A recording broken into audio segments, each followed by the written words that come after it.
So this is the lecture number 17 of Functional algebra. So in last class, we have seen that for a commutative ring R with unity, so nil radical of R, that is n of R, which is we already know the set of all nilpotent elements in R is the intersection of all prime ideals of R. Is the intersection of all, इसको हम लोग क्या बोलते हैं, nil radical बोलते हैं. It is the nil radical of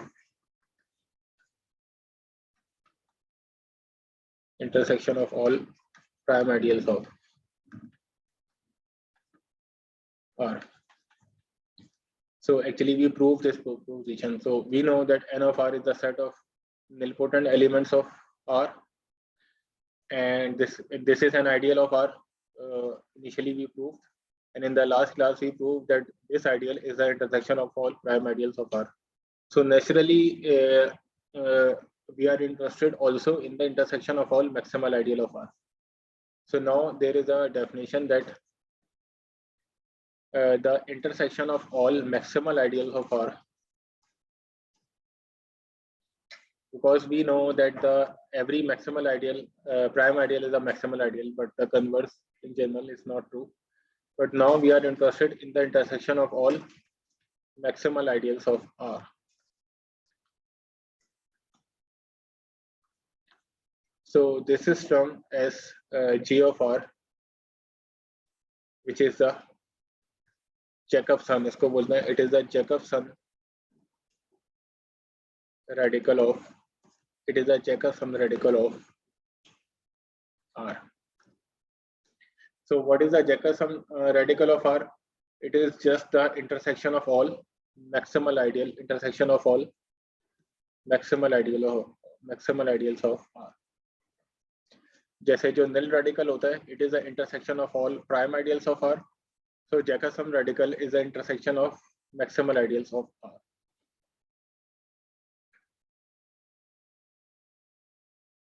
So in this case, so now how can what is the relation? Let's say, okay, between nil radical and the Jacob sum radical, कि इन दोनों में relation क्या है, nil of R में and Jacob sum radical of R में, फिर कौन किसका सबसेट होगा?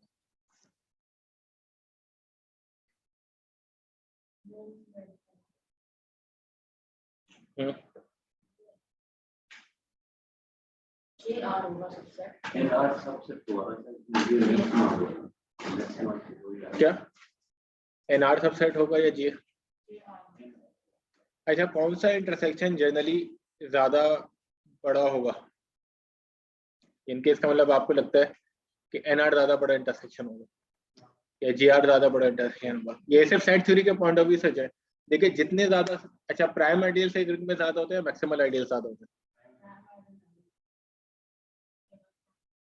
मैक्सिमल है हर मैक्सिमल प्राइम. तो जितने ज्यादा सेट, हाँ ठीक है, प्राइम आइडियल ज्यादा होते हैं, ये बात भी ठीक है.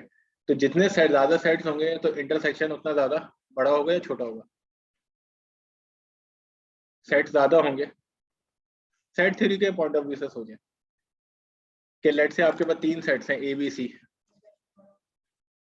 और तो ABC का इंटरसेक्शन लें आप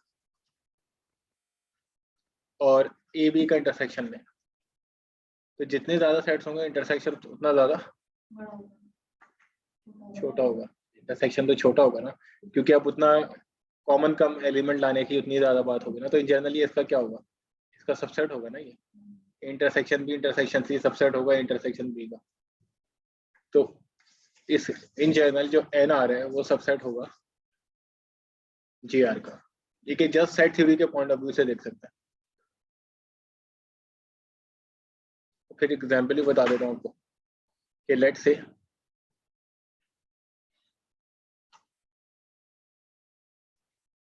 रिंग ये है। अच्छा, इसमें ऑल्दो मैंने एक शायद निलपोटेंट्स के हवाले से एक हमने जो यूनिट्स के हवाले से तो एक इसमें थ्योरम किया था, निलपोटेंट्स के हवाले से नहीं किया था, मगर आप पॉलीमर रिंग में भी देख सकते हैं। लेट से मैं सिंपल पॉलीमर रिंग की बात करूँ, सिंपल पॉलीमर रिंग की बात करूँ अभी ओवर अ फील्ड या ओवर अ रिंग, कि मेरे पास पॉलीमर रिंग है over a ring. So what you can say about nilpotent elements, कि इसके nilpotent elements क्या होंगे? सो अ पॉलीमर,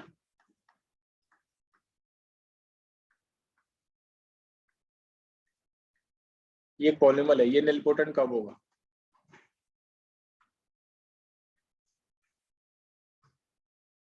इफ, इसका मतलब इस पॉलीमर की कोई ना कोई पावर 0 के बराबर होगी।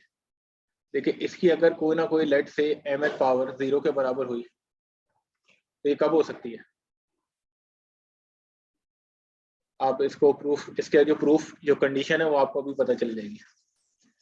कंडीशन निकालने के लिए मैं देखें nilpotent का मतलब क्या है कि कोई ना कोई इसकी जो mth पावर है x की f की, वो क्या हो रही है? 0 के इक्वल हो रही है। तो अब आप इस पॉलीमर की कोई m पावर ले, उस m पावर में देखें, इसका m पावर का मतलब क्या होता है कि अब कि यहाँ पे जो भी बनेगा प्रोडक्ट बनेगा, या अगर लेट्स से अगर आप इसकी 2 पावर ले, चले मैं आपको, अगर आप इस पॉलीमर की पावर 2 ले तो देखें ये सारी टर्म्स आपस में एक दूसरे से मल्टीप्लाई होंगी ना।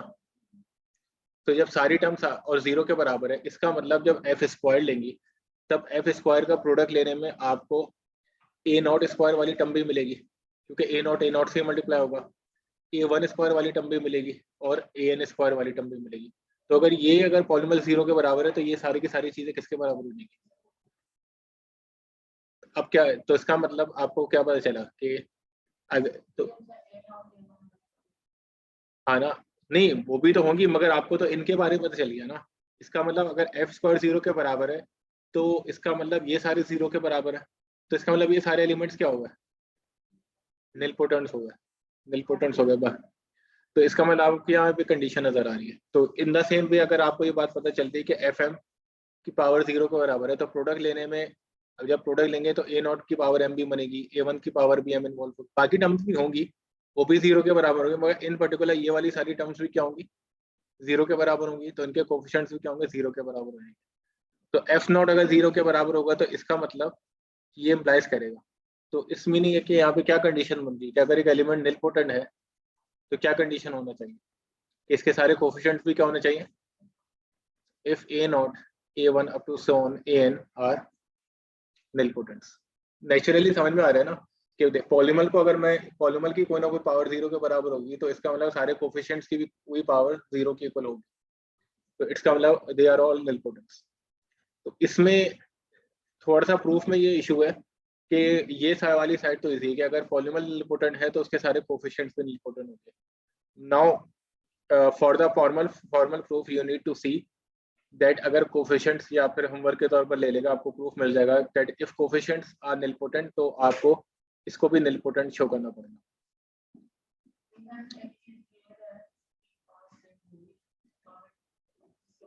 नहीं, अब प्रॉब्लम है कि अगर ये निलपोटेंट्स हैं तो इसमें रिवर्स प्रूफ में ये मसला है, तो डिफरेंट पावर्स के लिए हो सकता है ना भाई। मतलब ये किसी पावर m1 के लिए 0 के बराबर है, ये किसी पावर m2 के लिए 0 के बराबर है, और an किसी पावर mn के लिए ये किसी पावर m0 के लिए 0 के बराबर है, ये m1 के लिए किसी पावर mn के लिए 0 के बराबर है।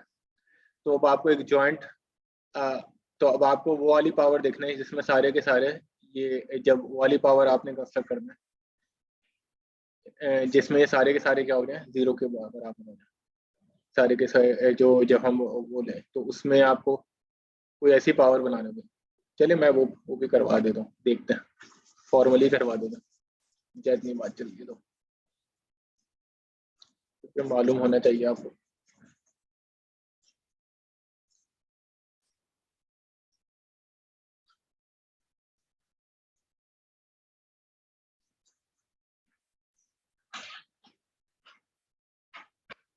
तो अगर इसका प्रूफ देखना चाहें, क्योंकि असल में इसका जो एग्जाम्पल मैं बनाना चाह रहा था वो इसके ऊपर डिपेंड करती है। सो देखें, अगर एफ ऑफ एक्स निलपोटेंट है, if F of x is nilpotent, so it implies that इसकी कोई ना कोई पावर m जो होगी 0 के बराबर होगी. सो it implies that so it involves, so हमें बात पता है कि fm में जो कोफिशिएंट्स होंगे involves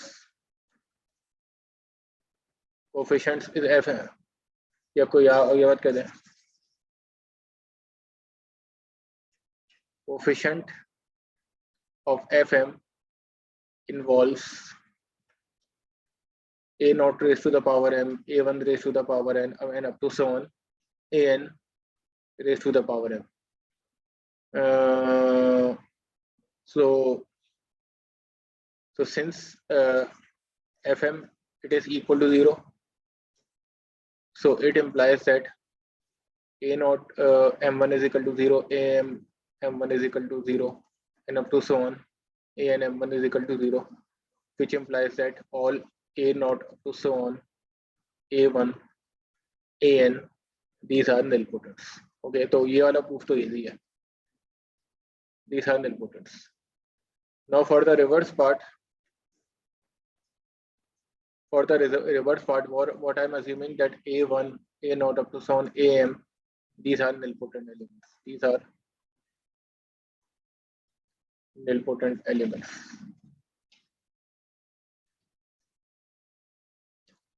That is a naught raised to the power some m naught, it is equal to 0, a1 raised to the power m1, it is equal to 0, and up to so on, an raised to the power some mn, it is equal to 0. अब अगर मैं power just m ये लूं कि m को मैं ये सम करूं, दैट m अगेन जो पहले करते थे, m it is a sum of m1 up to so on mn, और f की पावर m लो, तो क्या आंसर आएगा? देखिए f की पावर m में देखें f की पावर m का एक टिपिकल कोफिशिएंट किस फॉर्म में दिख रहा होगा?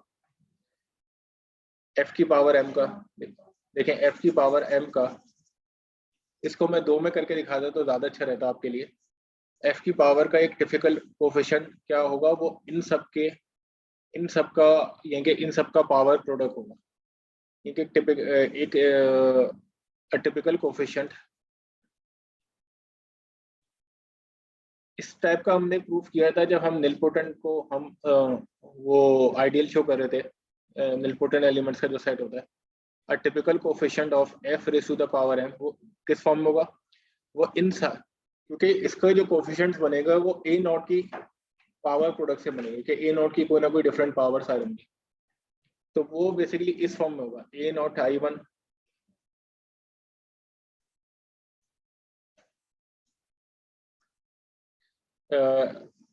आप ये कह सकते हैं is a power product of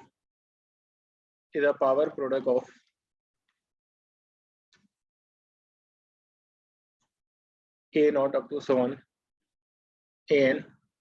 इस किस्म का पावर प्रोडक्ट आपको नजर आ रहा होगा, और इन सब का जो सम होगा, जो आप कहते हैं ना अदर टर्म्स जो होंगे, इन सब का जो सम होगा वो किसके इक्वल होगा? m के इक्वल होगा, क्योंकि f raise to the power m आपने बाइनोमियल एक्सपेंड किया था ना. आप समझे कि ऐसा लग रहा है बाइनोमियल एक्सपेंड नहीं कर रहे, मल्टी एक्सपेंशन m के कर, तो वो बाइनोमियल एक्सपेंशन का जो आइडिया उसको, तो ये m के बराबर होगा. अब अगेन वही आइडिया जो हमने वहां पे लगाया था कि इनमें से एक जो कोफिशिएंट होगा, यानी कि एक कोई आई के होगा, सो देयर एग्जिस्ट, उसी चीज को जनरलाइज कर, क्योंकि अगर सबका सम m के बराबर है, तो अगर आपने इन सबको, अगर लेट से अगर आपने i1 को लेस देन m1 ले लिया, m लेस देन m ले लिया, i up to so on in को लेस देन अगर आपने mn ले लिया, तो i नॉट क्या हो जाएगा? Greater than equal to m1 हो जाएगा. तो ऑटोमेटिकली ये इम्प्लाइज करेगा कि i नॉट ऑटोमेटिकली ग्रेटर किसके है? m1 के इक्वल है. तो जैसे ही i नॉट a1 के इक्वल हो जाएगा, तो ये वाला कोफिशिएंट क्या हो जाएगा? n is to e to the power m1 क्या हो जाएगा? 0 के बराबर होएगा तो ये चीज क्या हो जाएगी, 0 के बराबर होगी। तो एक टिपिकल कोफिशिएंट पावर प्रोडक्ट के इस फॉर्म में होगा, और ये टिपिकल कोफिशिएंट क्यों इसके 0 के बराबर होगा, उसकी वजह क्या है, it is equal to 0 since ये इस वजह से 0 के बराबर है, सिंस एटलीस्ट एक आई के जो है वो ग्रेटर देन इक्वल टू किससे रहेगा, किसी एम के से ग्रेटर देन इक्वल टू रहेगा। Okay, which implies that a raised to the power, which implies that a raised to the power k I k it is equal to 0, कि कोई ना कोई एक आई के 0 के बराबर होगा, तो जिसकी वजह से ये पूरा कोफिशिएंट क्या हो जाएगा, 0 के बराबर हो जाएगा। तो उसी वाले आइडिया को जो हमने पहले किया था निलपोटेंट्स के लिए, उसी को जरा मैंने थोड़ा सा जनरलाइज किया कि एक ने कोफिशिएंट वहाँ जरूर 0 के बराबर होगा, इट इम्प्लाइज दैट एक जो टिपिकल कोफिशिएंट है वो हमेशा 0 के बराबर होगा। So a typical coefficient of n is a power product which is in this form, which is equal to 0. So this implies that Fm is equal to 0, which implies that Fm is a nilpotent element. Which implies that Fm is a nilpotent element. So class, actually you can extend this theorem easily for a power series. You can extend this thing easily for a power series that also in a power series over a ring. A power series A1 up to AX up to so on is nilpotent if all coefficients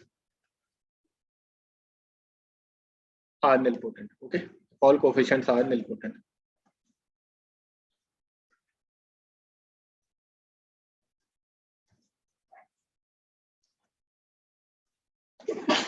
Now my example जो थी, जो बता रही थी कि जो nil radical है, it could be a strict subset of a Jacobson radical. Let's say if I will take a power series over a field K, so if I will take a power series over a field K, so in this case nilpotent n of r, आप ये बताएं कि n of r किसके equal होगा, nil radical क्या होगा, आपने सारे nilpotent एलिमेंट्स निकालना है। अब यहाँ पे nilpotent एलिमेंट्स क्या होंगे, अब फील्ड के ऊपर है, ये फील्ड के ऊपर है पावर सीरीज फील्ड, तो वैसे ही आप बता देंगे फील्ड के ऊपर nilpotent एलिमेंट्स क्या होंगे।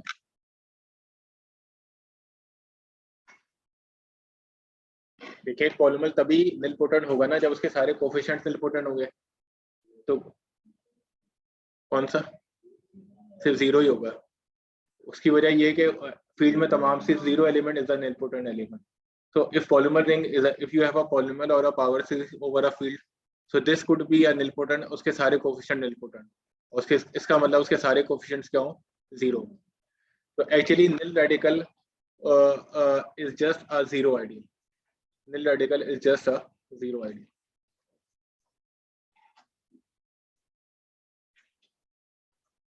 In this case,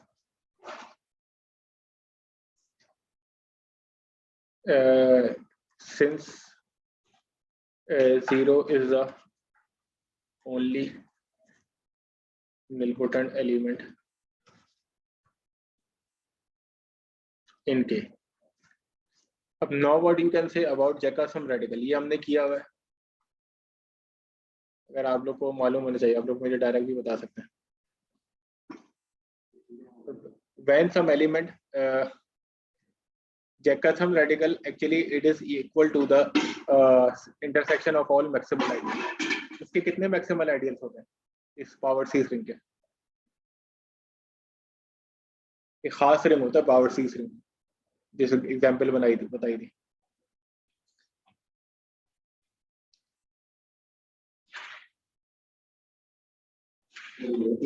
आप पढ़े पावर सीरीज रिंग, आप निकालें अपने लेक्चर्स में पावर सीरीज रिंग का पढ़ा, इतना तो याद होना चाहिए आपको। इसमें ये कैसा रिंग होता है,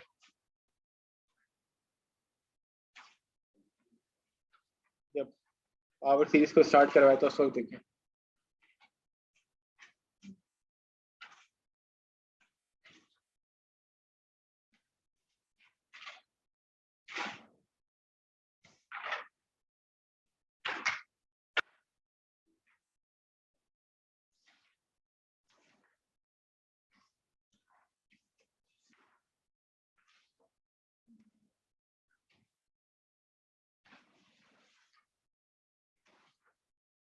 कुछ यूनिट्स के बारे में बताएं, फिर और कुछ इसकी जो उस यूनिट से इसकी प्रॉपर्टी ड्राइव करी थी।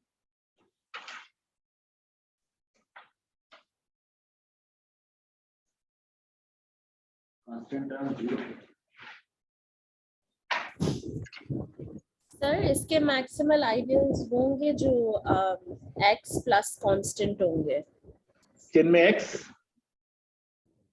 x प्लस सम कांस्टेंट, जैसे x प्लस ह्यूमन x है, एक्चुअली x प्लस वो तो वो तो जनरेट हो रहे होंगे। मैंने एक चीज लिखवाई भी है। हाँ, यूनिट कब होगा? नॉन जीरो होगा। तो इसका अलावा नॉन यूनिट कब होगा? जब ए नॉट। तो इसका अलावा सारे नॉन यूनिट्स मिलके क्या बना रहे होते थे यहाँ पे? जितने सारे नॉन यूनिट्स थे वो ऐसे पावर सीरीज हैं जिनका कांस्टेंट टर्म नहीं है, तो वो क्या बना रहे होते थे? नॉन यूनिट्स एक मैक्सिमल आइडियल बना रहे होते, एक आइडियल बना रहे होते हैं। तो इसका यूनिक मैक्सिमल आइडियल था, यानी कि ये एक ग्लोबल रिंग था। तो और वो यूनिक मैक्सिमल आइडियल क्या था? जनरेटेड x से जनरेट। तो इसका मतलब इसके अंदर जब मैक्सिमल आइडियल एक ही है, इसका मतलब इस पावर सीरीज रिंग में सिर्फ एक ही मैक्सिमल आइडियल है विच इज जनरेटेड बाय, तो जैकबसन रेडिकल किसके बराबर हो जाएगा? जस्ट x के बराबर हो जाएगा, सिंस kx हैज अ, अब ये आपको मालूम होना चाहिए कि since kx has a unique maximal ideal. इसका क्या है? As a unique maximal ideal.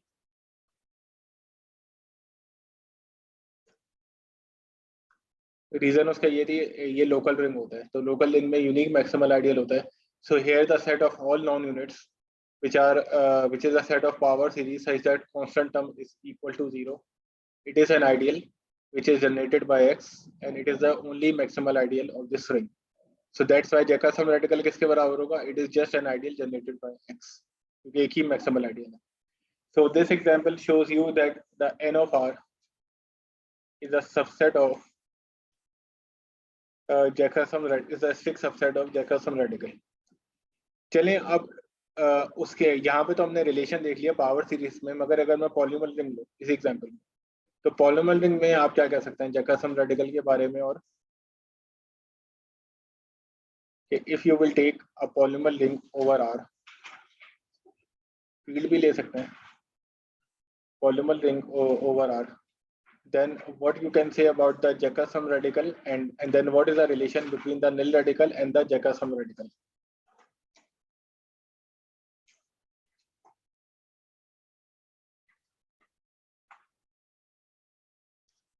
So actually इस वाले केस में जो जैकबसन रेडिकल है और जो निल रेडिकल है, ये दोनों क्या होते हैं? बराबर होता है। वैसे तो निल रेडिकल मैंने आपको एग्जांपल दे दी, सिक्स सबसेट हो सकता है, मगर कहीं पे दोनों इक्वल भी हो सकते हैं। अच्छा, इसमें आपको सिर्फ ये वाला inclusion, because this inclusion is obvious that nil radical is always a subset of Jacobson radical, you just need to prove that the reverse thing. So let f एक पॉलीमर मैंने ले लिया, let f is a polymer a not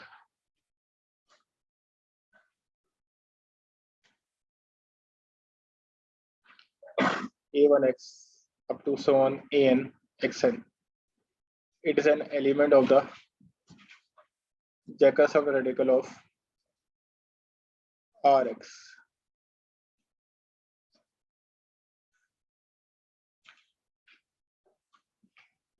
So what is the meaning of this thing that now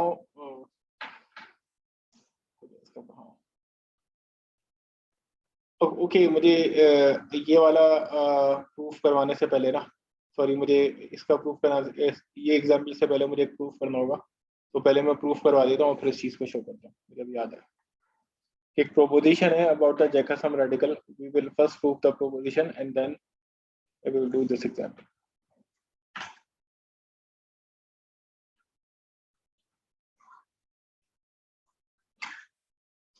सो वो proposition ये कहता है that an element, कि कोई भी एलिमेंट जैकबसन रेडिकल में कब होगा, या बल्कि इस प्रोपोजिशन की स्टेटमेंट लिख के मैं पहले वो करवा देता हूँ और फिर आप लोग को इस प्रोपोजिशन का प्रूफ करवा।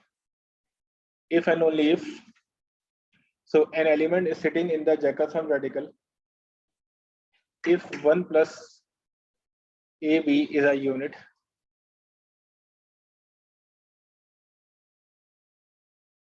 For all B, for all be in are, यानी कि ए को मैं किसी भी बी से मल्टीप्लाई करके उसमें 1 प्लस करूंगा, then it will be a unit. So you can understand this theorem in this way, that if something, so let's say this is my ring R and this is my Jacobson radical G of R, which is the intersection of all maximal ideal of R. So what is saying that अगर मैंने यहाँ पे कोई element लिया और उसके साथ जैसे ही मैंने, और यहाँ पे सारे के सारे क्या है, नॉन यूनिट्स हैं, आप ये अज्यूम कर लें कि ये सारे के सारे, क्योंकि जैकबसन रेडिकल भी नॉन यूनिट्स के अंदर ही होगा ना, ये सारे के सारे नॉन यूनिट्स हैं. ये वाला जो सेट है, ये जो सेट है ये नॉन यूनिट्स का सेट है, एन यू ऑफ आर. तो ये क्या बता रहे हैं, something in the Jacobson radical of R. तो जैसे ही आपने इसमें 1 ऐड किया ना, तो ये क्या हो जाएगा, यूनिट हो जाएगा. ये तो नॉन यूनिट्स का जो सेट है उससे बाहर निकल जाएगा. So you can understand in this way कि something is in the Jacobson radical, कि लेट्स से कि ये जैकबसन रेडिकल है, ब्लू वाला, और ये जो येलो वाला जो सेट है ये नॉन यूनिट्स का सेट है. तो ऑफ कोर्स जो भी आइडियल होता है वो नॉन यूनिट्स के अंदर ही होता है, proper ideal. So what you're saying कि whenever you will add something with an element in the Jacobson radial, उसमें ऐड कर लें या ए के मल्टीपल में कोई चीज़ ऐड कर लें, so you will always get a unit. That is वो चीज़ क्या चली जाएगी, नॉन यूनिट्स के सेट से बाहर चली जाएगी. Okay, so this is a theorem. Now using this theorem I will prove this fact. Okay, using this theorem I will prove this fact. So इसका मतलब अगर ये जैकबसन रेडिकल में है, ये वाला आइडियल, ये वाला एलिमेंट, सो हमारा लास्ट थ्योरम क्या बताता है, यूजिंग द थ्योरम अगर मैं इसमें 1 ऐड करूंगा तो ये क्या हो जाएगा, यूजिंग द, ये क्या हो जाएगा, अरे यूनिट हो जाएगा, इट इज अ यूनिट. और अच्छा ये मैं लिख भी देता हूँ, ये एलिमेंट किस फॉर्म में नजर आएगा, ये एलिमेंट मुझे इस फॉर्म में नजर आ रहा होगा,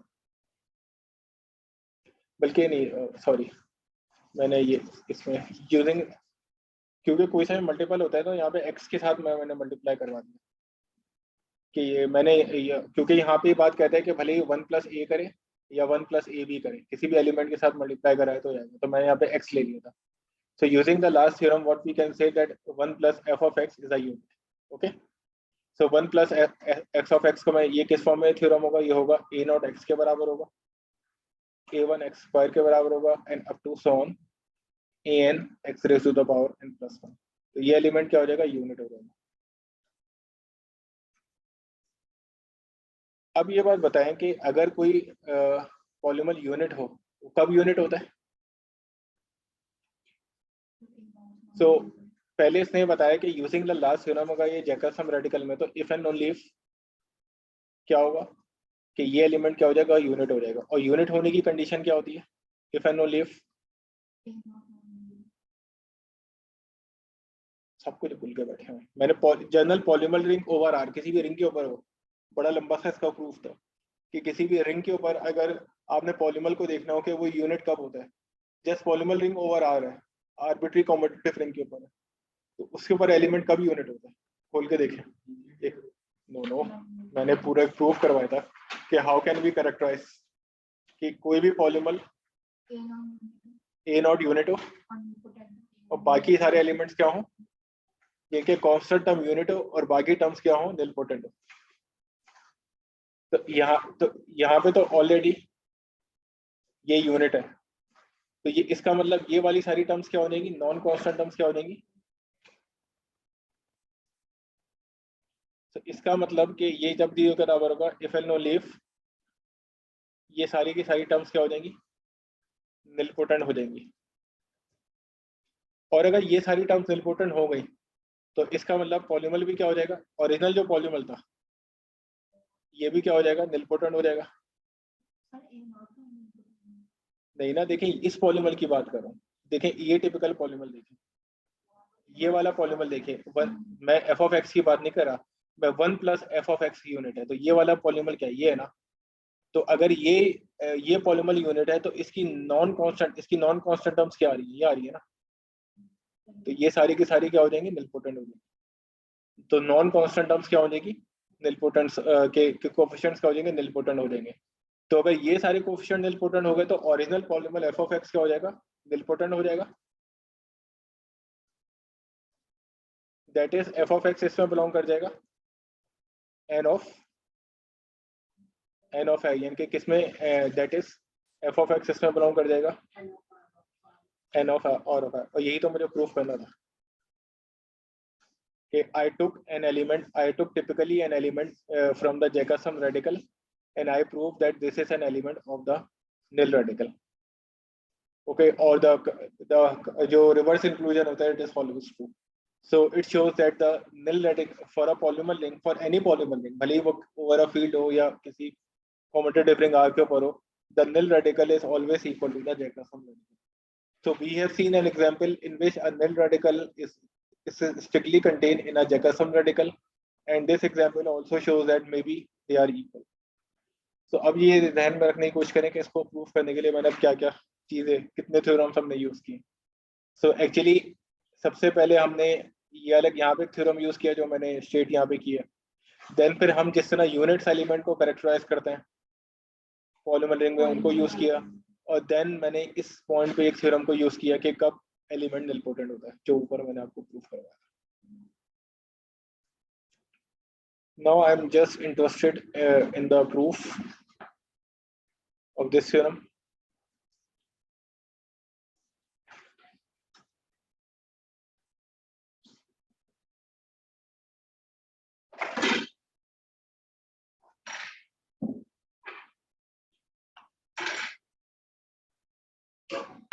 So initially मैं इस वाले फॉर्मूले का है कि let A is an element of G of R. And on contrary, I assume that on contrary मुझे क्या शो करना है कि 1 plus AB हमेशा यूनिट होता है।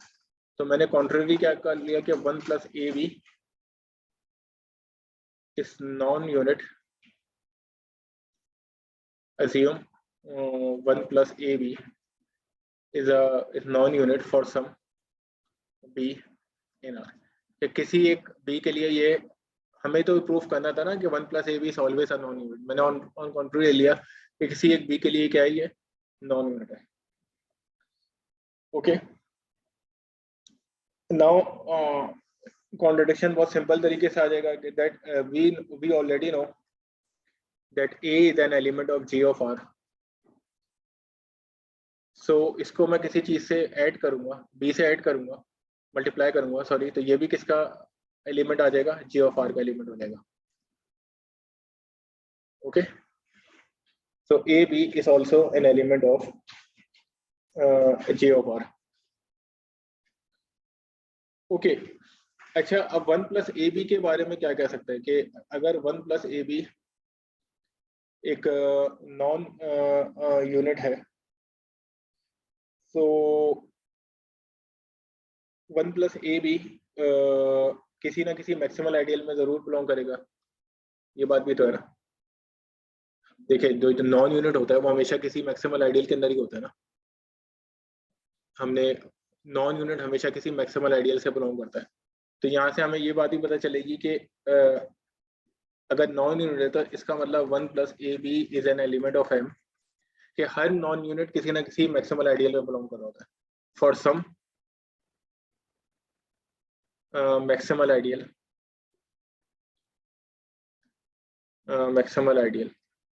M of R। तो एक तो हमारे पास ये वाली चीज हमने आप नोट करके रख लें। एक तो हमारे पास ये वाला पॉइंट आ गया, ये कलर अच्छा नहीं था।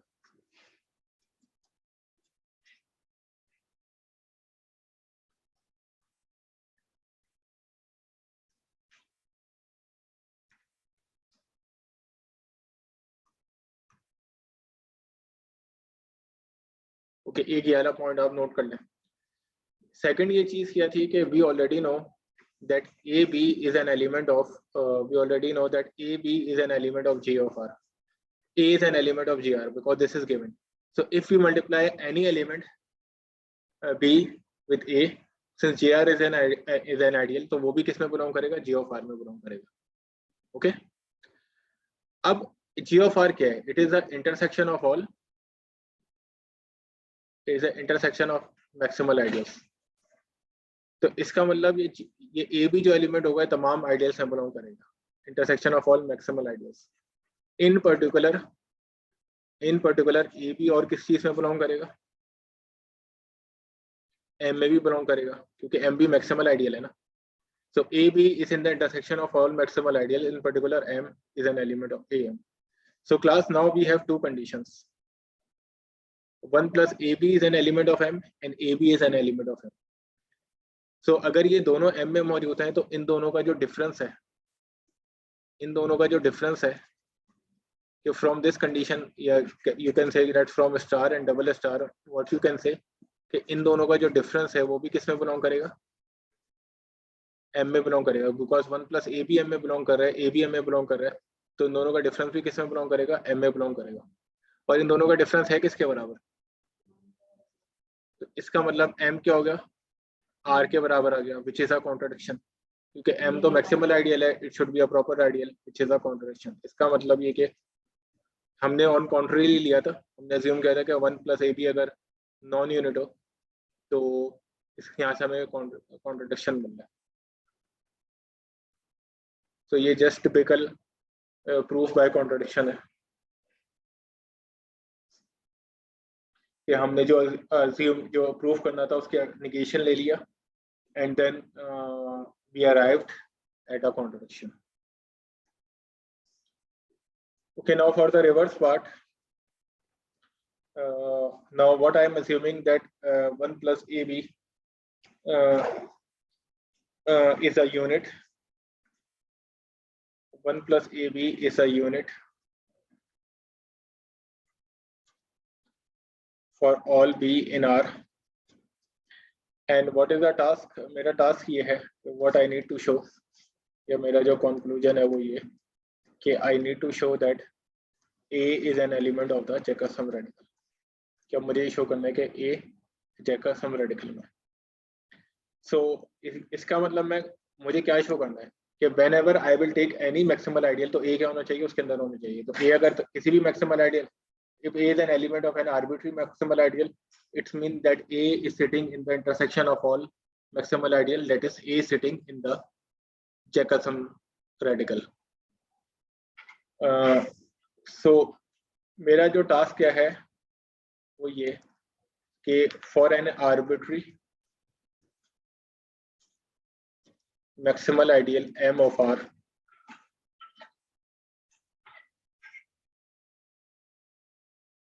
A should be an element of M. If I want to show this thing, A should be an element of M.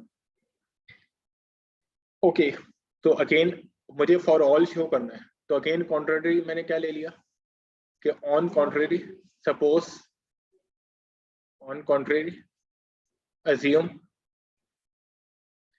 A is not an element of M for some maximal ideal, for some maximal ideal M of R. Okay, A on contrary मैंने ये assume कर लिया कि A is not an element of, तो इसका मतलब मुझे कोई ना कोई contradiction लेकर आना पड़ेगा, because what I need to show A sitting in all maximal ideal. So on contrary मैंने कह लिया कि that there exists a maximal ideal such that A is not an element of M. Okay, अब अगर A M में नहीं है, हाँ यहाँ पे थोड़ी सी बच्चों को मुश्किल होती है, बहरहाल में हम देखते हैं आप समझ में आते कि नहीं। ये वाला बताएं आइडियल किसके इक्वल होगा कि मैंने, यस रीजन बता सकती हैं आपके ये क्यों आर के बराबर हो? देखें नहीं है, वो तो किसी एक एम में बिलोंग नहीं कर रहा ना, किसी और एम में तो बिलोंग कर सकता है ना, कि फॉर सम में लिखा है फॉर सम मैक्सिमल आइडियल है। अगर वो सारे एम में बिलोंग नहीं कर रहा तो इसका मतलब ए तो फिर, अगर किसी भी एम में बिलोंग नहीं कर रहा तो इसका मतलब ए तो फिर यूनिट नॉन यूनिटी नहीं रहेगा ना, तो ये तो फिर जैकबसन रेडिकल में बिलोंग नहीं कर सकता, किसी एक एम में बिलोंग नहीं कर रहा ना। भैया कोई अगर एक एलिमेंट किसी एक मैक्सिमल आइडियल में बिलोंग नहीं करे तो आप ये थोड़ी कह सकते हैं कि वो यूनिट हो गया। ये है आर के बराबर। सिंपल सी इनके बात है कि देखें अगर ए एम में नहीं है तो इसका मतलब ये कि एम स्ट्रिक्टली होगा इस वाले आइडियल के अंदर, एम स्ट्रिक्टली होगा। और since M is a maximal ideal तो दैट्स व्हाई ये वाला आइडियल फिर आर के बराबर होना चाहिए कि actually M is strictly contain in this ideal because A is not an element of M. तो इसका मतलब ये वाला जो आइडियल होगा ये सम होकर आ रहा होगा ये एम से बड़ा ही होगा। And since M is a maximal ideal तो इसका मतलब ये जो आइडियल है जो एम को कंटेन कर रहा है it should be equal to R. तो इसका आप रीजन ये लिख सकते हैं कि that since M is strictly contains in m plus a where m is a maximal ideal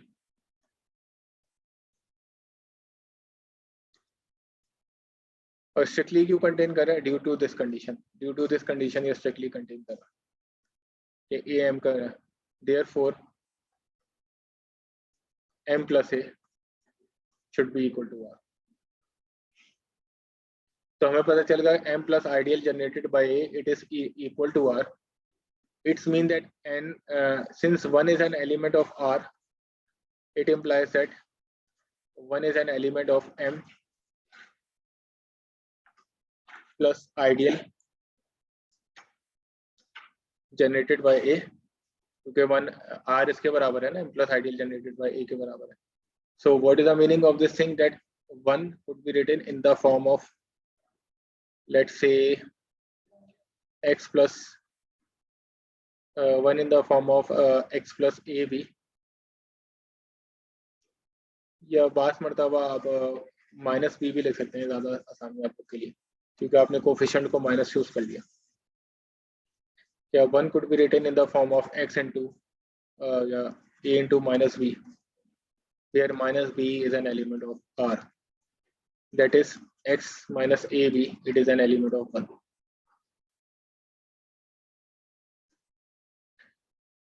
So from here x इसके इक्वल आ गया 1 प्लस ए बी के इक्वल आ गया। अच्छा यहाँ पे और एन एक्स किसमें बिलोंग कर रहा था एम में बिलोंग कर रहा था। अब देखें प्रॉब्लम क्या पर आ गया कि एक्स किसके बराबर आ गया 1 प्लस ए बी के बराबर आ गया और 1 प्लस ए बी क्या है यूनिट हो गया 1। so here we are assuming that 1 plus ab is a unit। so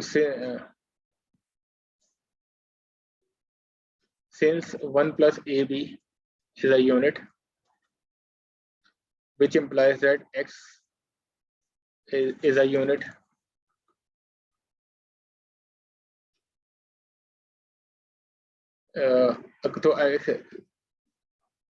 and which implies that m is it is equal to r because यहाँ पे x से belong कर रहा था m से which implies that m it is equal to r since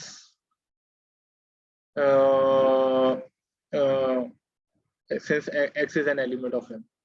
तो अगर x m को कंटेन कर रहा है m यूनिट है तो इसका मतलब m किसके बराबर है r के बराबर आएगा which is a contradiction क्योंकि again m is a proper which is a contradiction because again m is a proper ideal of r, it is a maximal ideal of r, it should be a proper ideal of r which is a contradiction।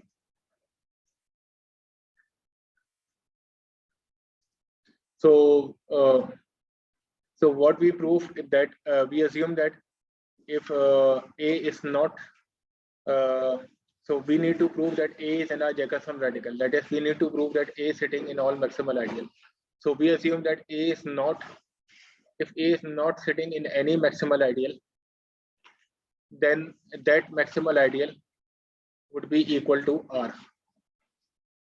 so यहाँ पे contradiction आ गया, then that maximal ideal it is equal to r which is a contradiction। Any problem?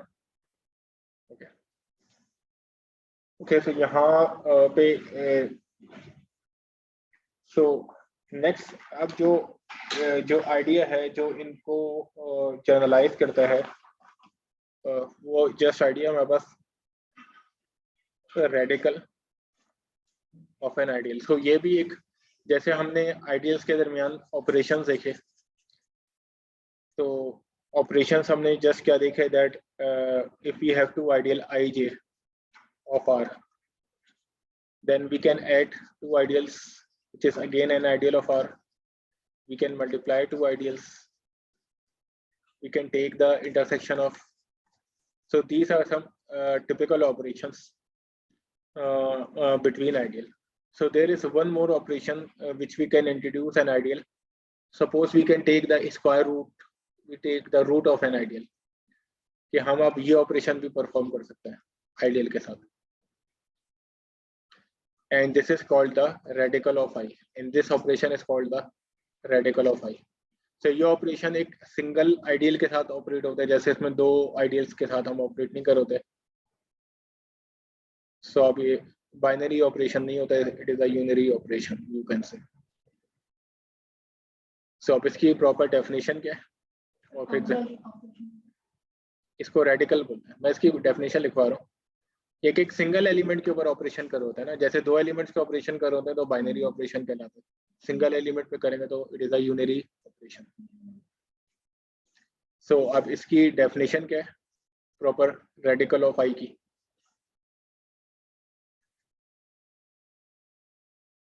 कि let I be an ideal of R, then the radical of I contain all those elements of R such that their sum power is an element of I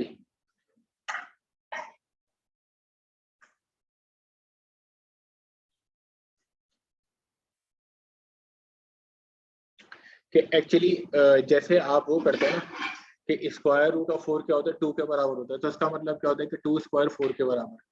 तो in the same way here I am taking set of all elements, so here I am taking all elements of R such that their some power is an element of I. अब इसकी example से understand करने की कोशिश करते हैं, but first try to see the relation between I and the radical of I, कि इनमें क्या रिलेशन होगा। बिकॉज रेडिकल ऑफ आई अब आपको ज्यादा बढ़ा रहा है, क्योंकि रेडिकल ऑफ आई में अब ऐसे एलिमेंट भी आ सकते हैं, जरूरी नहीं कि वो एलिमेंट बिलोंग करें, अगर उनकी कोई पावर भी बिलोंग कर जाए तो वो रेडिकल ऑफ आई में आ जाएंगे। So what do you think that the what is the relation between I and radical I? Actually I is a subset, because actually whenever I will take an element of I, so a raised to the power 1 तो I में belong कर रहा है ना, so which implies that a is an element of radical of I. But now with the help of a few examples I will show that ये जो inclusion है ये strict inclusion है। हाँ, तो सबसे पहले तो हमें ये शो करना पड़ेगा, फर्स्ट टास्क हमारा क्या होगा, पहला जो टास्क हमारा ये है, जितना मुश्किल नहीं है, वो ये कि that this radical of I is an ideal of R. ये जो रेडिकल जो मैंने निकाला है, so theoretically we need to prove that radical of I is an ideal of R, और फिर हम कुछ आइडियल्स के रेडिकल्स निकालेंगे। इनफैक्ट इस साथ से पहले आप एक एग्जांपल आप देख लें तो ज़्यादा अच्छा है।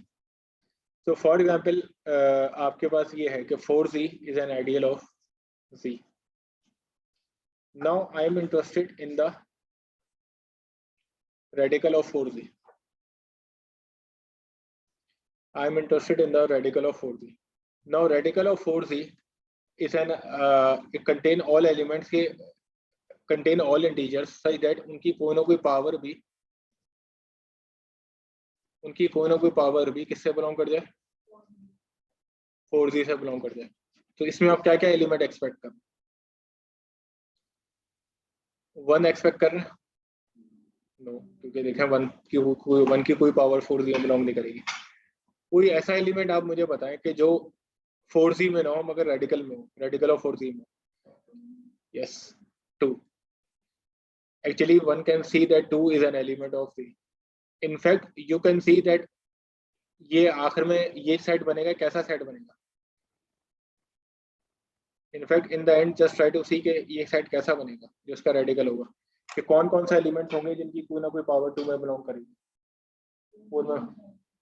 Actually, just try to see that it is equal to 2z because 2 इसमें belong कर रहा है, तो इसका मतलब ये कि अब 2 के मल्टीपल्स भी इसमें belong करेंगे, तो in the end it is an ideal generated by 2z. In the same way, if I will take 8z, ये थोड़ा सा, if I will take 8z and I will take the radical of 8z, what do you think? ये किसके equal होगा? ये भी 2z के equal होगा because 2 अगेन इसमें बिलोंग कर रहा है ना, because 2 raised to the power 2 इसमें बिलोंग कर रहा है, why? Because 2 raised to the power 3 किसके इक्वल होती है? 8 के इक्वल होते हैं, तो 2 raised to the power 3 किसमें बिलोंग कर रहा है? 8z में बिलोंग कर रहा है, that's why 2 किसमें बिलोंग करेगा? रेडिकल ऑफ 8z में बिलोंग करेगा. तो इन द एंड ये वाला जो आइडियल होगा ये भी जनरेटेड बाय 2c में होगा, because 2 is a minimal the least positive integer which is sitting in the radical of 8c, so that's why it is equal to 2c. okay, तो थोड़ा बहुत अब आप लोग को रेडिकल का समझ में आएगा कि अब इसको प्रूफ करते हैं कि रेडिकल है. उसको मैं करूंगा जनरलाइज, पहले अब मैं उसको आइडियल प्रूफ कर दूं, फिर मैं इसको इंटीजर्स के अंदर जनरलाइज करूंगा, कुछ और रिंग्स के अंदर भी लिखूंगा, फिर और कुछ रेडिकल की प्रॉपर्टीज भी हम लोग देखेंगे. हम लोग कैरेक्टराइज पे कुछ कैरेक्टराइजेशन करेंगे, तो अभी की क्लास में हम सिर्फ रेडिकल वाले काम करेंगे.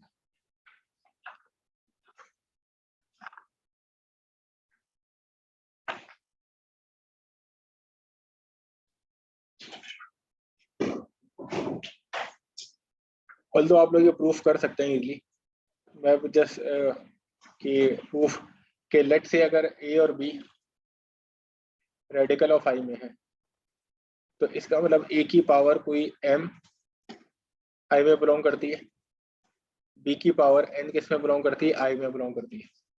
अब देखें जैसे हमने निलपोटेंट वाला किया था ना, ये वैसे ही है, ये निलपोटेंट वाला किया था वैसे ही है. तो इसका मतलब a माइनस बी की पावर अगर मैं m प्लस एन ले लूंगा, तो ये किस में बिलोंग करेगी? इसमें बिलोंग करेगी. और रीजन इसका वही है कि यहाँ पे एक जो इसका जो एक टिपिकल एलिमेंट होगा वो किस फॉर्म में होगा? ए आई बी जे की फॉर्म में होगा, फिर I plus J it is equal to M plus N. तो इसका मतलब या तो a I, so it implies that इधर ए आई किस में बिलोंग करेगा? आई में बिलोंग करेगा, या बी जे किस में बिलोंग करेगा? आई में बिलोंग करेगा.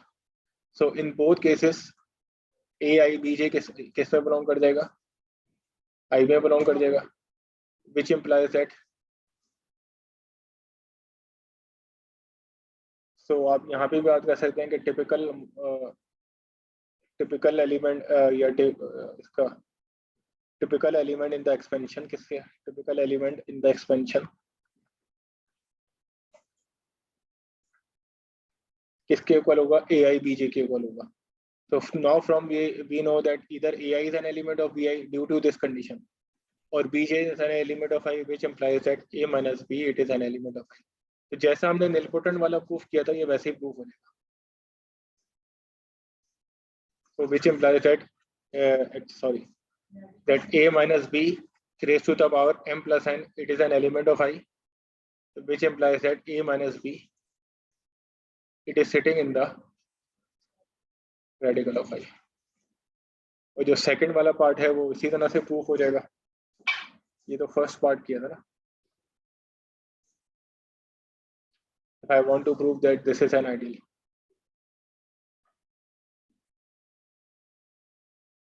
for the second part, if R is an element of a ring and A is in the radical of I, which implies that A raised to the power some n is an element of I.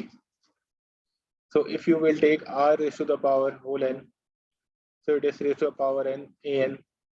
Since an is an element of I, so if you multiply Rn with an, it is also an element of I.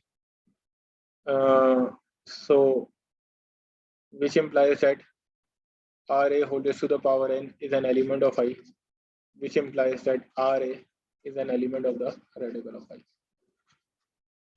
So again, if we take an element of a ring and an element of radical of I, so Ra it is also in the radical of I, which shows that So step 1 and 2 implies that radical of I is an ideal. So एक typical proof है, इतना इसमें problem नहीं है. अब इसको examples के जरिए देखने की कोशिश करें.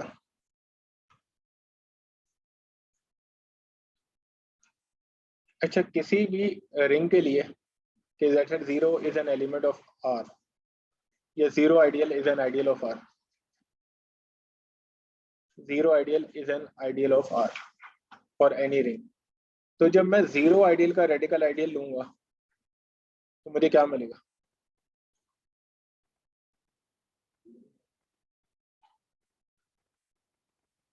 Definition applied. Sir, सारे nilpotent elements. Yes, you will nilpotent. देखें, इसका मतलब इसमें वो एलिमेंट रिंग के आ जाएंगे जिनकी कोई ना कोई पावर किस में बिलोंग करेगी?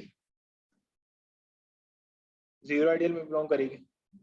दैट इज 0 आइडियल में तो एक ही एलिमेंट होता है ना 0. तो इसका मतलब उनकी कोई ना कोई पावर क्या होगी? तो ये किसके बराबर होगा फिर ये? इसका मतलब, और ये किस टाइप के एलिमेंट्स होते हैं जिनकी कोई पावर 0 के बराबर होती है? निलपोटेंट एलिमेंट्स होता है. तो इसका मतलब ये सेट किसके बराबर होगा? निल रेडिकल ऑफ आर के. तो अगर आप 0 आइडियल का रेडिकल लेंगे तो you will get the nil radical. Okay, by definition ना, जस्ट आपने डेफिनेशन अप्लाई करी, because now you are taking all elements such that there some power is sitting in the 0 ideal, that is there some power is equal to 0. तो ऐसे elements क्या होता है? nilpotent elements होता है. So this result is true for any arbitrary ring.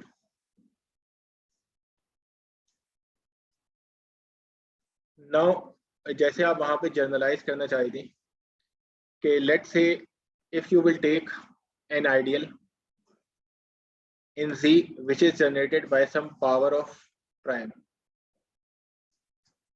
that is Pn raised to the power V. So this is an ideal in Z.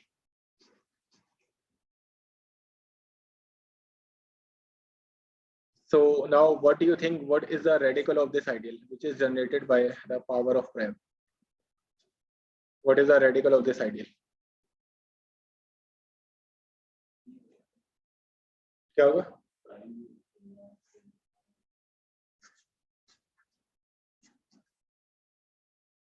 So why this is true? Because first try to see that if you will take first try to take that P is in here, P is here. Why? Since P की power n लूंगा तो किस में belong करेगी? इसमें belong करेगी. तो first try to see that P इसमें बिलोंग करे. P is in the radical of the ideal generated by P raised to the power n. अब हमारे पास वही आ जाता है. अब इससे अंदाजा लगा ले now since P is the smallest, अब ये बात भी रखेगा कि P is the smallest prime number, P is the smallest positive integer which is an element of n. क्योंकि Pn देखें इसमें अब क्या होगा, सारे इसमें सारे Pn के क्या होगा, मल्टीपल्स आ जाएंगे ना, ideal generated by n. तो here is the since P is the smallest positive integer in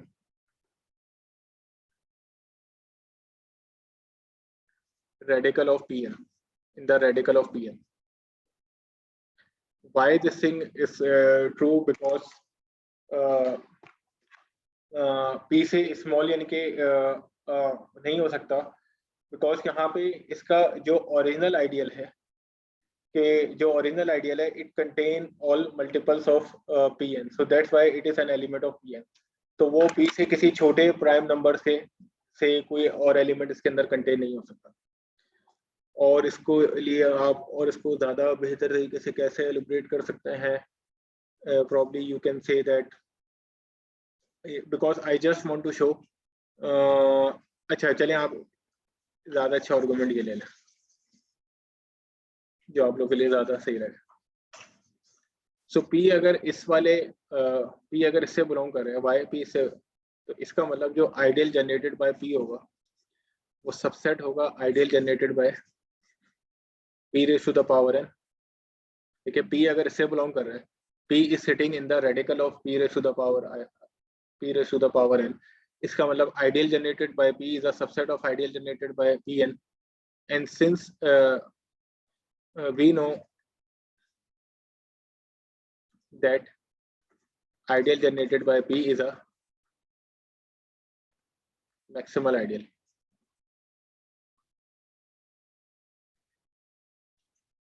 Therefore, ideal generated by P किसके इक्वल हो जाएगा?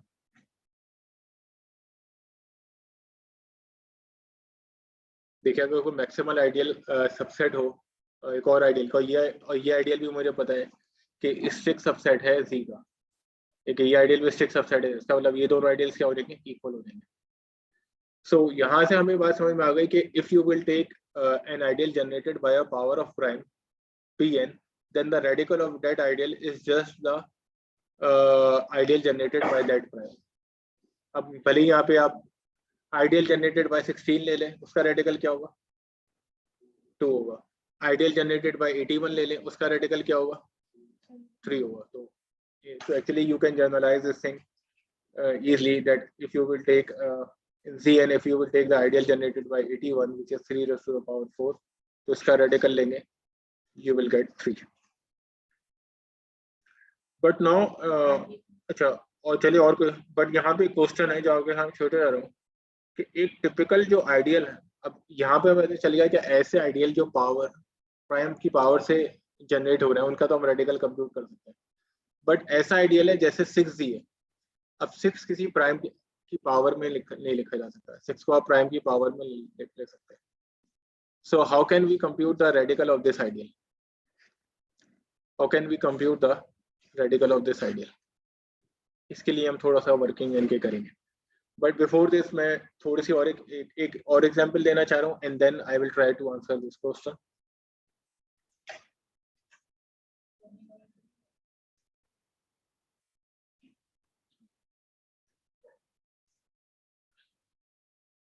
इन जनरल हम एक चीज देखेंगे.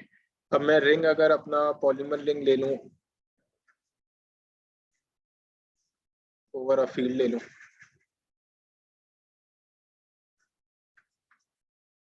खुद देखेंगे, फिर हम कुछ और प्रॉपर्टीज भी देखेंगे कि क्या क्या चीजें बराबर होती हैं. थोड़ा सा अभी हम इसके ऊपर आते हैं. जैसे ये के अब के ऑफ एक्स है. अब इसके अंदर एक आइडियल ले लेता हूँ, ideal generated by just X square. तो इसका जो रेडिकल होगा, what you are expecting if you have ideal generated by X square, इसका जो रेडिकल होगा ये जस्ट एक्स के इक्वल यानी क्या होगा?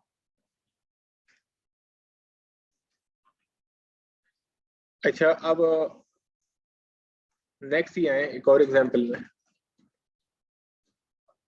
कि अगर मैं R के अंदर जैसे R को Z के बराबर लूं और I एक आइडियल लूं जो प्राइम से जनरेट हो रहा है, यानी कि प्राइम आइडियल है, तो व्हाट यू आर एक्सपेक्टिंग कि इसका रेडिकल किसके बराबर होगा? ये तो हमने प्रूफ किया ना, इसका रेडिकल किसके बराबर होगा? E के इक्वल होगा. इसका मतलब कि कुछ ऐसे आइडियल्स होते हैं जिनका रेडिकल वो इटसेल्फ होता है. देयर आर सम आइडियल जिनका रेडिकल वो क्या होता है? इटसेल्फ के बराबर होता है. तो एक्चुअली मैं इसको जनरलाइज कर सकता हूँ, मैं इस वाले एग्जांपल को जनरलाइज कर सकता हूँ कि whenever I will take a prime ideal in R, whenever I will take a prime ideal in R, then उसका जो रेडिकल होगा ना वो इटसेल्फ होगा, यानी कि उसका जो रेडिकल होगा वो इटसेल्फ के बराबर होगा. इट्स मीन दैट रेडिकल जो ऑपरेशन है आइडियल्स के ऊपर वो प्राइम आइडियल्स को इफेक्ट नहीं करता. प्राइम का जो रेडिकल है वो इटसेल्फ ही होता है. इसको अब हम प्रूफ कर सकते हैं बहुत easily.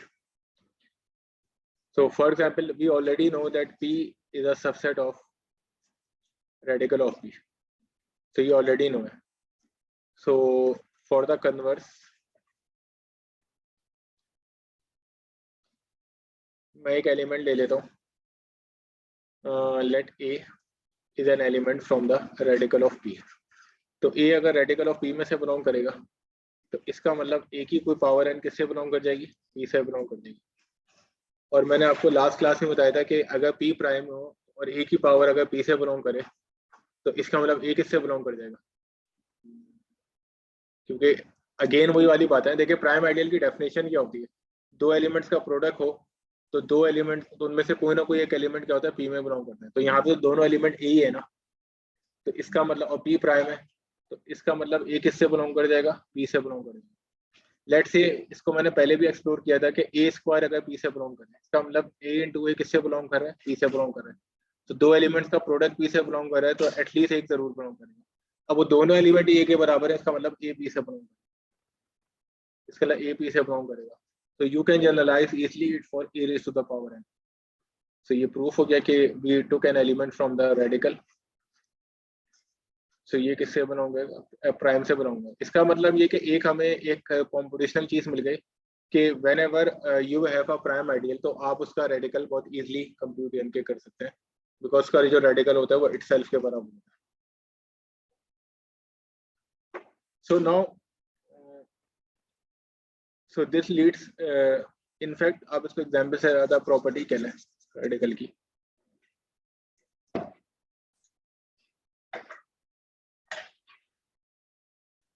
So it leads to the definition of a radical ideal.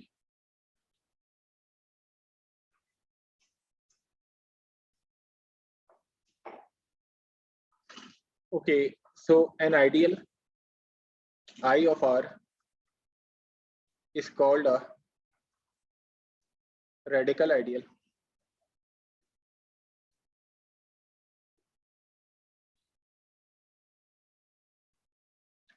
if and only if उसका जो रेडिकल हो वो उसके बराबर हो। कि अगर पहले हमने लिया था रेडिकल ऑफ एन आइडियल, कि किसी आइडियल का रेडिकल लेना, और वो वही आइडियल हो भी सकता है, डिफरेंट भी हो सकता है। फॉर एग्जाम्पल 8z का जो रेडिकल था 2z के बराबर था, but an ideal is called a radical ideal जब उसका रेडिकल उसी के बराबर हो। तो इसमें आप एग्जाम्पल देख सकते हैं कि दैट एग्जाम्पल में that any prime ideal is a radical ideal, that any prime ideal of R, जो मैंने ऊपर प्रॉपर्टी बताई थी, that any prime ideal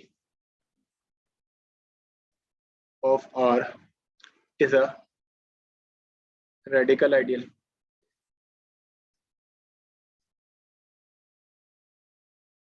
but actually मैं अब आपको शो करूंगा, but the converse is not true, but the converse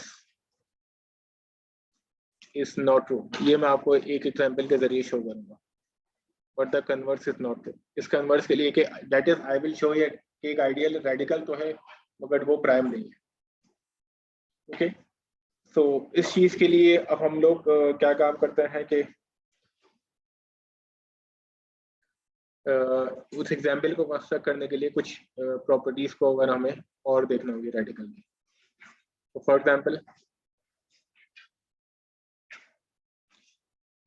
one more property,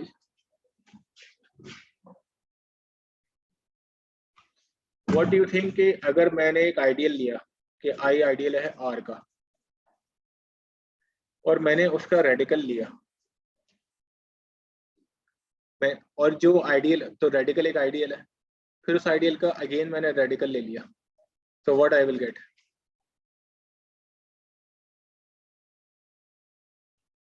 नहीं नहीं, इसको देखो, सोचे इतना मुश्किल इनके नहीं है।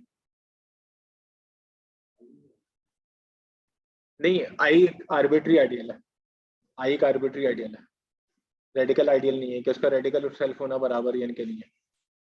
चले इसको आप ऐसे अंडरस्टैंड कर ले, आपने पहले 8z का रेडिकल लिया तो क्या आया, 2z आया। अब 2z का रेडिकल लेंगे तो क्या आएगा, आइडियल ही आएगा।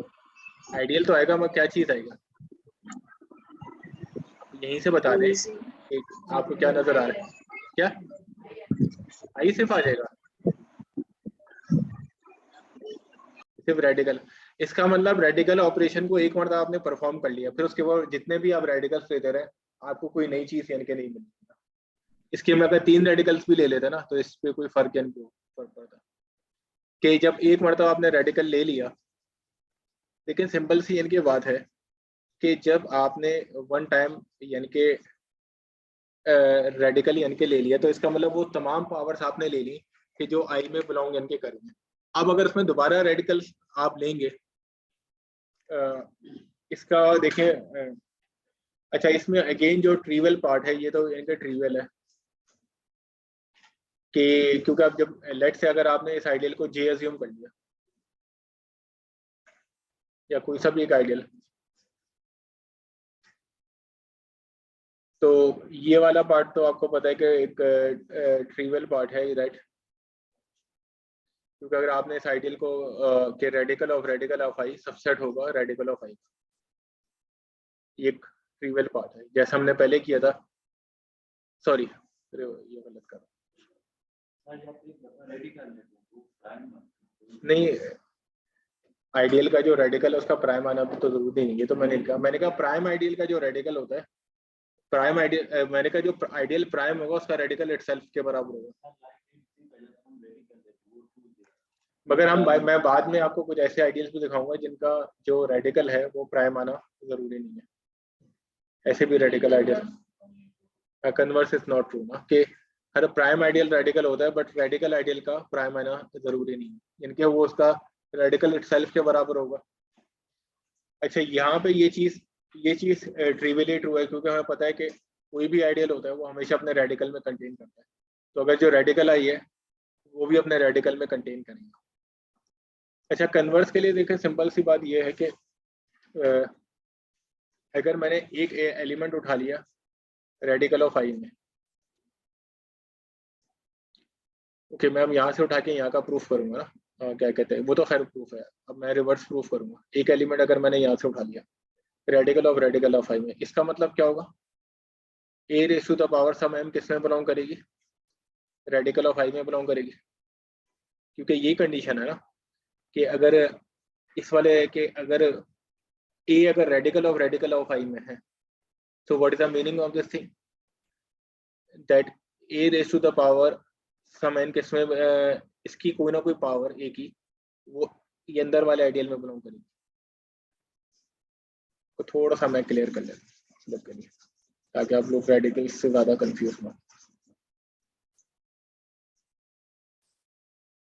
सो अगर मैंने इसमें ये ले लिया कि जे को ये ज्यूम कर लिया, लेट से इसके अंदर जे आ गया अगर रेडिकल ऑफ आई के अंदर, तो मुझे क्लास क्या शो करना है, तो कि रेडिकल ऑफ जे के इक्वल है ना, कि अगर मैंने जे को इसके इक्वल ले लिया। अच्छा, ये तो बात ट्रिवियल है कि जे सबसेट है रेडिकल ऑफ जे का, तो ये क्या एम्प्लाइज करेगा कि रेडिकल ऑफ आई सबसेट है रेडिकल ऑफ आई। ओके, तो एक इंक्लूजन तो हो गया। सो ट्रिवियली आप इसको लिख सकते हैं that trivially J is the subset of radical of J, तो इसका मतलब radical of I the subset of radical of I. Okay, any problem? यहाँ तक ओके हो गया। अब now for the reverse inclusion,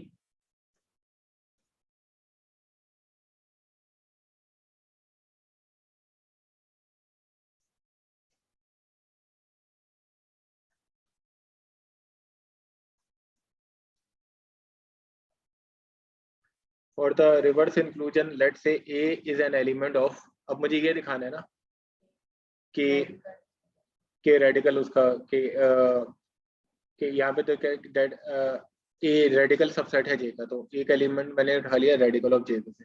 okay, तो इसका मतलब ए की कोई ना कोई पावर एन किससे बिलोंग करेगी, जे से बिलोंग करेगी, और जे किसके बराबर है, रेडिकल ऑफ आई के बराबर है। तो इसका मतलब क्या हुआ कि ए एन किस में आ गया, रेडिकल ऑफ आई में आ गया। तो इसका मतलब ए की पावर कोई ना कोई एम किस में बिलोंग करेगी, आई में बिलोंग करेगी। इसका मतलब क्या होगा कि a raise to the power n M किस में बिलोंग करेगी, आई में बिलोंग करेगी। तो ए की अगर कोई पावर एन एम आई में बिलोंग करी है, तो इसका मतलब ए एन एम किस में बिलोंग करेगा, रेडिकल ऑफ आई में। ए किस में बिलोंग करेगा, रेडिकल ऑफ आई में, और रेडिकल ऑफ आई किसके बराबर है, जे के बराबर। तो बस यहाँ पे प्रूफ कंप्लीट हो गया। इसका मतलब जे किसके बराबर है, रेडिकल ऑफ जे के बराबर है। इसका मतलब रेडिकल ऑफ आई है रेडिकल ऑफ आई जो है वो रेडिकल ऑफ आई में हो रहा। एक्चुअली यहाँ से हम ये कंक्लूड भी कर सकते हैं कि दैट इज, इससे हम इसको यहाँ से भी इंक्लूड कर सकते हैं that radical of I is a radical ideal. Radical of I is a radical ideal, क्योंकि रेडिकल आइडियल क्या होता है कि जिस पे रेडिकल ऑपरेशन कोई इफेक्ट ना करे। तो अब जब नए एक आइडियल का रेडिकल ले लिया तो ये थ्योरम ये बता रहे हैं ना कि उसके ऊपर अब कोई रेडिकल ऑपरेशन इफेक्ट नहीं करा। इसका मतलब radical of I is a radical ideal because once I took the radical of an ideal, now the further radicals are not affecting on that radical. It's mean that एक मरतबा radical ले लिया वो radical आई नहीं है। अब उसका मैंने जब रेडिकल लिया, जैसे जे, यहाँ पे जे जो आइडियल था वो रेडिकल ऑफ आई था ना, तो जे का रेडिकल इटसेल्फ के बराबर है। इसका मतलब J is a radical ideal which is equal to the J which is equal to radical of I is a radical of I. So यहाँ तो एक जस्ट ये बात पता चली कि रेडिकल ऑपरेशन परफॉर्म करता है। तो रेडिकल आइडियल्स को अगर मैं देखना चाह रहा हूँ, कोई एग्जांपल बनाना चाह रहा हूँ, तो एक तो मुझे ये बात पता चल गई कि जो प्राइम आइडियल्स होते हैं वो रेडिकल्स होते हैं, रेडिकल आइडियल है। और दूसरी एग्जांपल क्या बन गया, अगर नहीं भी बन रहा तो अगर मैं किसी भी आइडियल का रेडिकल लेके भी मैं एक रेडिकल आइडियल बना सकता हूँ। बट इन द एंड मुझे अब ये शो करना है कि इसका ये कन्वर्स ट्रू नहीं है, कि मुझे एक ऐसी एग्जांपल शो करना है कि जो प्राइम तो है मगर रेडिकल तो है बट प्राइम नहीं है। इसके लिए एक और प्रॉपर्टी है, उसका मैं प्रूफ अभी नहीं करूंगा, उसका प्रूफ आप लोग देख सकते हैं कि अगर मैं रेडिकल अप्लाई करूं इंटरसेक्शन ऑफ जे में तो ये बराबर हो जाएगा radical of I intersection radical of J. So using this thing I will try to compute the radical of 6z. Now one can see 6z, it is, आपको पता है फॉर्मूला होता है किसके बराबर है, 2z इंटरसेक्शन 3z के बराबर। आप लोग देख सकते हैं ना, क्योंकि जनरली फॉर्मूला हमारे पास ये होता है कि nz इंटरसेक्शन mz जो होता है वो किसके बराबर होता है,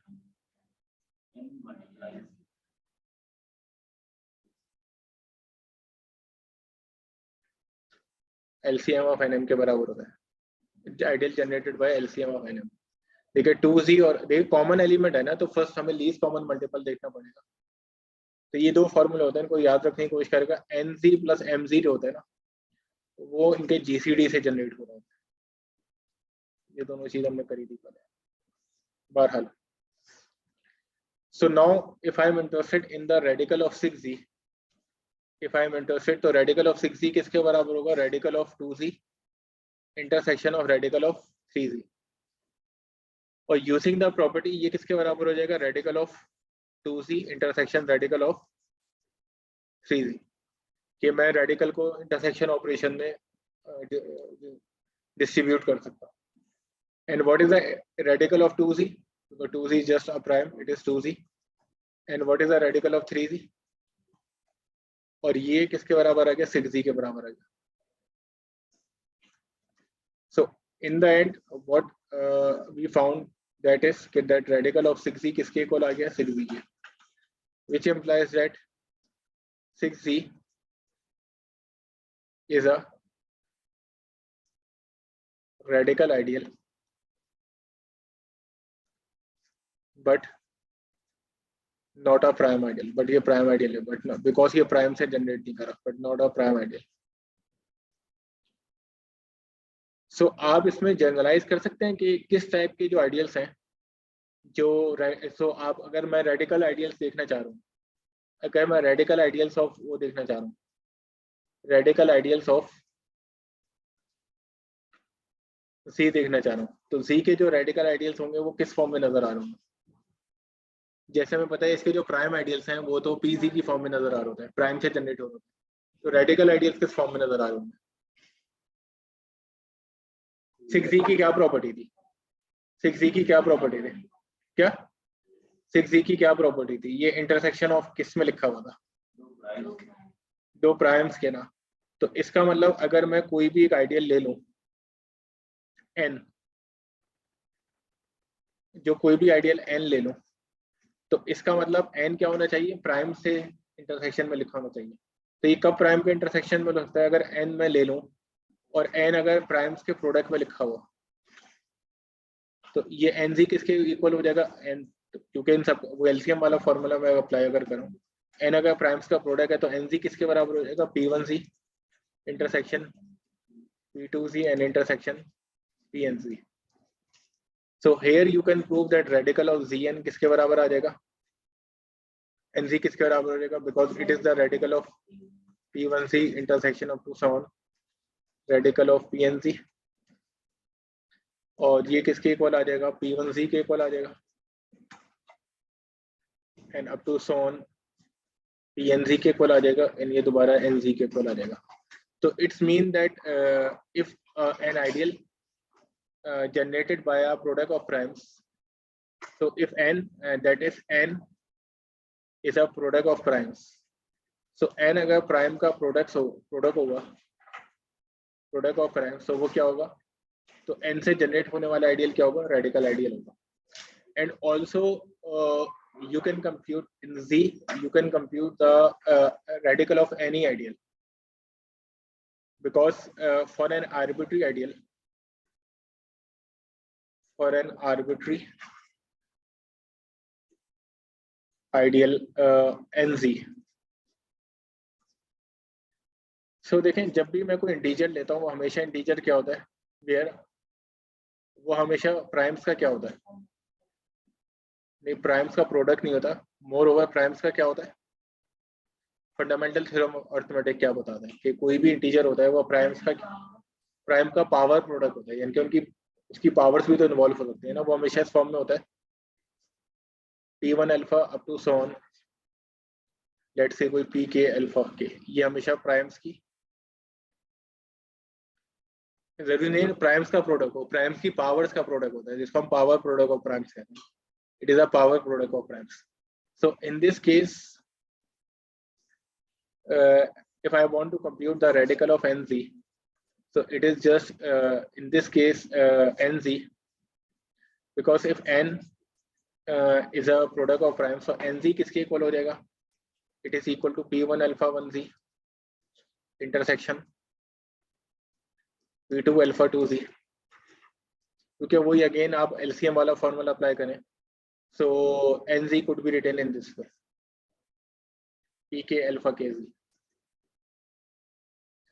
Now the radical of nc, it is equal to the radical of this whole thing.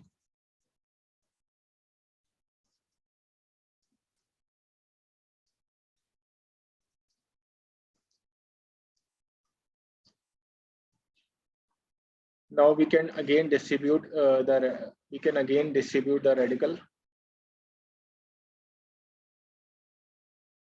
So this is just typically equal to radical of p1 alpha 1z up to so on the radical of p2 alpha 2z and up to so on intersection of radical of pk alpha kz, and this is just equal to the radical, and इसका radical इसके बराबर हो जाएगा just radical of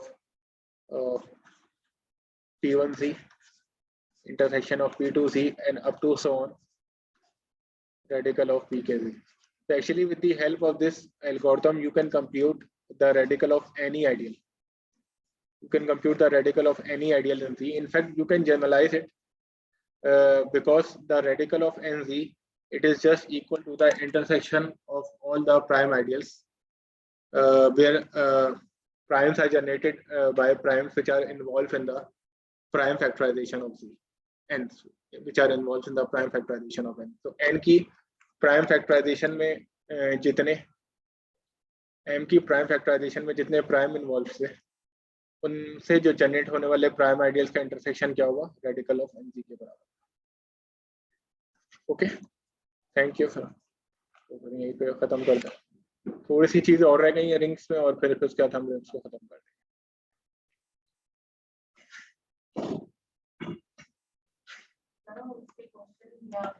मैंने नादिया से बोल दिया, नादिया बस आई दे दें, अब आपको दे देंगे, मैं खुद भी नादिया भी दे देंगे.